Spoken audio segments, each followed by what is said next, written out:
Everybody, Father Peter here. I'm so pleased that you've joined us for my weekly video log. I'm even more pleased that we've got Jewelle Bickel, Dr. Jewelle Bickel, or affectionately known as Dr. J, PhD in philosophy, here to have a little conversation. Jewelle, welcome. Hi everyone, good to see you. So it is a widely known and no small thing that we live in a polarized world. We all know it. I read in the paper this morning about a different era, that being when Justice Scalia and Justice Ginsburg were approved. Amazingly, Justice Ginsburg had Bob Dole and Strom Thurmond and Mitch McConnell vote yes, and Justice Scalia had Al Gore and John Kerry and Joe Biden vote yes. This is a situation that in our world seems long gone. But it's not just at the Capitol where we have these issues. It's also in our households. We are a polarized and divided country, and in some sense a polarized and divided world. And we at St. Mark's have one thing we really want to do, and that's to be in service to the world and make it a more loving place. And as part of that, we are going to be offering a webinar led by Dr. J here, and I just want to get it out right up front. Listen, learn, and love. How to disagree well in a polarized world. So Jewelle, this is the right topic for the right day, and you're the right person for the job. I might just say just a brief word about your PhD dissertation and how timely it all turned out to be. Yes, so my dissertation was on disagreement, and I wrote basically about how you disagree with people when you're so divided and you're so on separate sides, and how you do it virtuously. So we're seeking truth, but we're also doing it in a way that we're not sort of shoving other people aside and sort of isolating ourselves in any way. Yeah, so we're going to be having 4 sessions. That's 4 Tuesdays in October. We're going to hit 4 topics, but let's talk a little bit about the foundation beneath it. So you are seeking for people to understand what the other person has to say, to come to our patron saint here, St. Francis, and seeking to understand.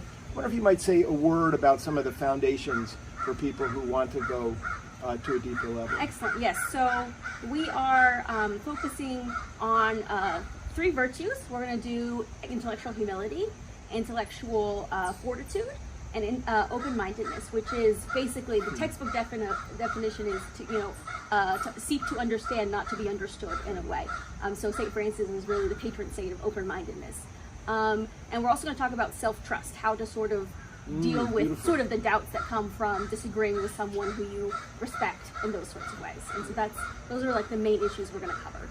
Well, those are issues that are central not only to, as I said, our government, but our very households, our dinner tables, our Thanksgiving dinner. And so this is 4 Tuesdays in October at 6 o'clock. It's before the dinner hour. Yes. Intentionally before the dinner hour, and say something about practicing. Yes. So it is intentionally before the dinner hour, and the reason we did that is because part of disagreeing well means to practice, right? It's a virtue. It means it's a habit. You have to practice it over and over again to get good at it. And so we are intentionally making that part of this webinar that we're doing. So I'll talk for a little while, we'll have some questions and answers, and then the hope is you'll have homework, you'll have assignments on things you need to go practice. And I'll send you off to dinner to argue with your family and practice disagreeing well. Wow. So this is what our world needs. I'm starting to sweat even as you're trying to say that we've got to practice disagreeing well. I wonder if you might say something about the disposition of your heart that you have, disposition of your mind as you come into this. Yes. Just what does open-minded, open-heartedness mean? Yes. So I think that if you're the sort of person who knows you're right about everything, this may not be the class for you.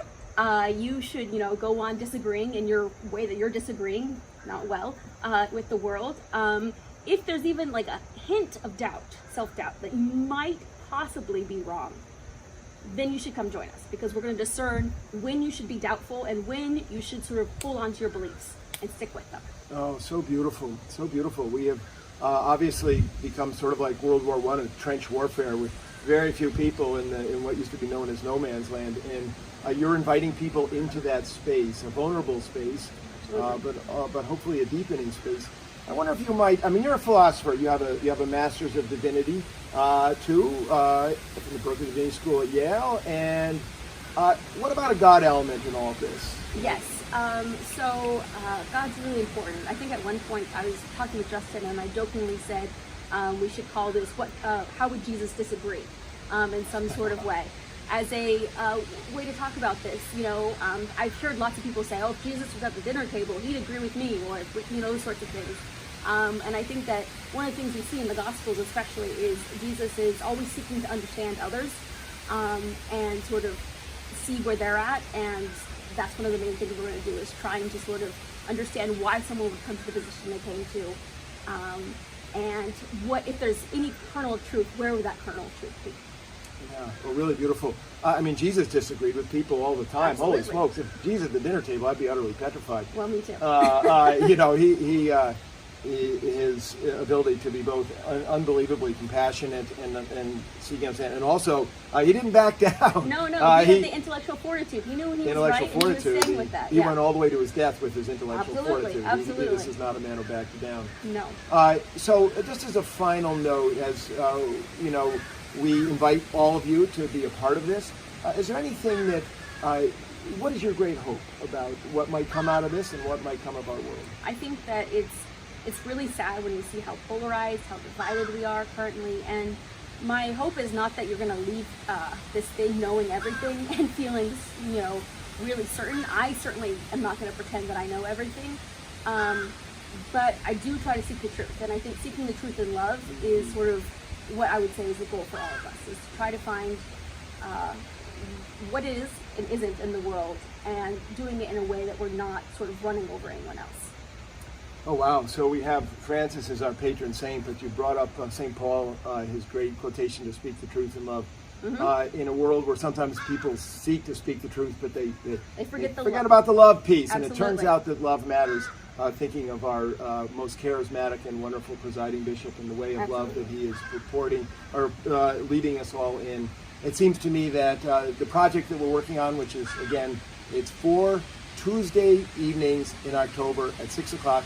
You can find that link on the St. Mark's Episcopal Church website in New Canaan, Connecticut. This is something, we'd love it if you'd sign up ahead of time so that we can send you the link. But we really, really hope you'll come be a part of it, because what you're talking about, what we have before us, is really going to be work for perhaps the rest of our lives. Absolutely. I think you should be working on this as long as you can. Yeah, we're going to repair the breach and rebuild our socio-cultural society, but to do it not simply because we're better for it, which we are, but also to do it for the love of the Lord. Absolutely. We'll talk about the center aisle often, and I think that sort of seeking out to others who disagree with is very much what God has for us. I agree. This, I believe, is a godly calling for us. So come join us in our communal godly calling. And if you have any questions, please reach out to us, because we'd really like to answer them. We'd really love it if you join us. Again, that's 4 Tuesday evenings, 6 o'clock during October. Peace be with you. Jewel, great to see you. Good to have you here. Peace, everybody.